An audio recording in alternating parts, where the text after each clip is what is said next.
hope that this kind of thinking has nothing to do with how your body is going to behave. You think my situation that, oh God, I am always fearful about losing this relationship and this guy is going to dump me anytime and I'm having sleepless nights and everything. So my insecurity towards that, you are thinking it's only psychological, it has nothing to do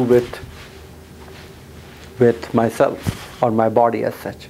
And it's been 10 years that we have been listening to these terms called as mind-body medicine, is it? Mm-hmm. And we have evolved far beyond that. We are talking about thousands of years ago where you are able to regulate your mind and body from the spiritual self of yours, from the consciousness, because it is, oh God, this is nice.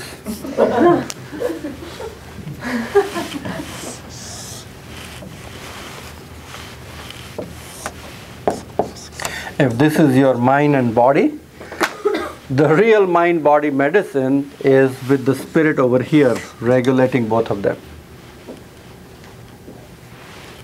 Ayurveda is a science which is not mind-body medicine, but mind-body-spirit medicine.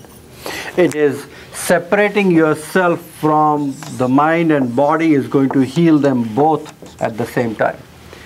It is allowing that consciousness-based approach to health, and the spiritual self of yours is going to guide and regulate these things, because mind is going to create imbalances in the body and the body is going to create imbalances in the mind. And this is where we are leading our life in a fool's paradise. This is how my dad behaved, this is how my mom behaved, or this is how my husband used to do things, or this is how I learned these things from them, this is why I started doing these things. This is all, we are here in the veil of Maya, where we are completely disconnected from our nature and our self, where we need to have that reset button pressed every day, which allows us to separate our experiences.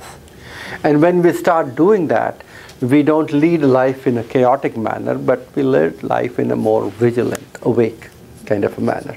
So when we talk about the real mind-body-spirit medicine, the mind-body-spirit medicine is all about understanding different technologies that you need to use. For example, you will use so many things for body, isn't it? You will use diet and herbs and lifestyle changes and God knows, nutritional supplementations and detoxification and everything to do with cleansing your body. You try to polish, take clean care of your body, you take shower, you polish your skin, you do this, you do that. All of those things you take care of your body. You need to do something for your mind also, isn't it? You look at your emotions, you look at your senses, you look at your cravings, you fulfill your desires, you look at how you think, why you think, what you crave for, what do you want, what are your expectations, everything like that. And you look at all your mind and the senses together, how it is doing that, and you need to analyze what these are doing to this, and you have to analyze what this is doing to your body also. And you need to ask this question every night. What did I do for my body today? You may want to write down these questions.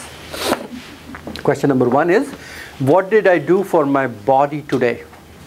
To nourish it, to help it stay healthy, to stay clean, to stay probably clutter-free. What did I do for my body? Whether you ate some good, healthy, organic food, whether you exercised, whether you did a yoga class, whether you did this or that, whatever you did for your physical body which was good. Then you need to ask, what did I do for my mind today, which was really good and healthy? It made it unwind, it made him relax, it made him feel good. Whether I went for a walk by the ocean side, or I looked at this greenery a little bit, or I watched a movie which was really nice and funny, or something which was making my senses happy, not getting crazy, which was making them more content, which was making them more quiet, which was making them less desirous of things. And in spite of their desires, I was able to maneuver that desire into a direction where it did what it wanted, but without creating any impurities in my body. My mind and the decisions in the mind should not create impurities in the body, and whatever I do with my body should not affect my mind. And that's the true science. That is the true science, where everything I do mentally should not dump impurities in my body, and everything I do physically should unwind your mind. How many of you exercise that when you exercise and do some yoga and everything, your mind feels a little bit lighter and quieter? You manage your stress better because you are using your body. And how many of you actually feel that when you meditate and close your eyes and do breathing, your body feels good? So it's an interaction where mind is body and body is mind, because they are both connected to the spiritual self. And your ability to transcend the confinement of your mind and body and connect with something bigger, better and brighter, what we call it as the field of Atma, or spiritual self, or consciousness, where you are able to sit quietly, close your eyes, and take you to a place where you are neither awake, nor sleeping, nor dreaming, but you are in the fourth state of consciousness, what we call it as a transcendental consciousness, where you are able to regulate and negate everything what is going on in here. And when you are guiding everything what is going on in here, is from there. Because here, if I have to tell my mind, oh, I should not be doing this, I should not be doing this, I should not be doing, it's very stressful.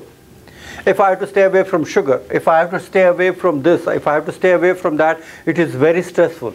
But when it comes from here, that this is something, a natural, effortless thing that I will be doing, then it doesn't become stressful.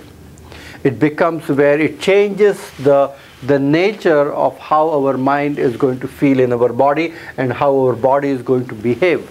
Because there's this new branch in medicine now, which is called as neuroendocrino-psychoimmunology. Have you heard of it?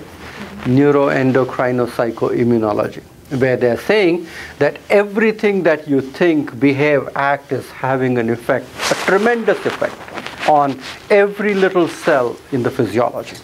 It's in your immune system, it's your endocrine system, all the molecules, the biochemistry of the body is changed.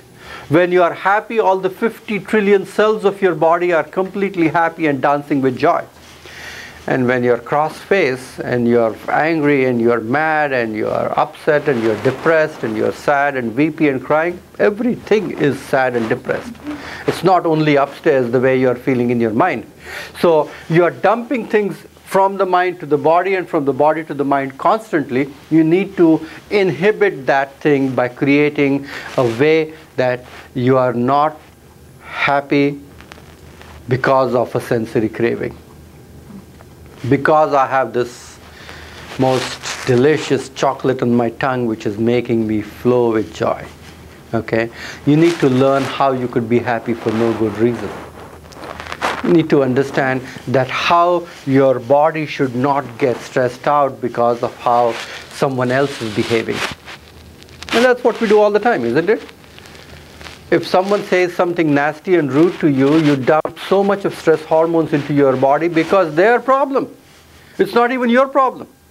It is the way they are behaving and saying and doing things. It is they are upset, they are mad, they are unhappy with their lives, and that's why they are behaving that. And you are the poor one who is absorbing their bad behavior and changing the chemistry of your body. The problem is with them. It's not with you. But the problem is you don't have this mechanism in place where you create a filter where it does not really come. It's not mine, it's yours. How do I manage myself? How do I actually regulate how my body should behave and think and act? Does it sound very abstract to you guys? You look very spaced out to me.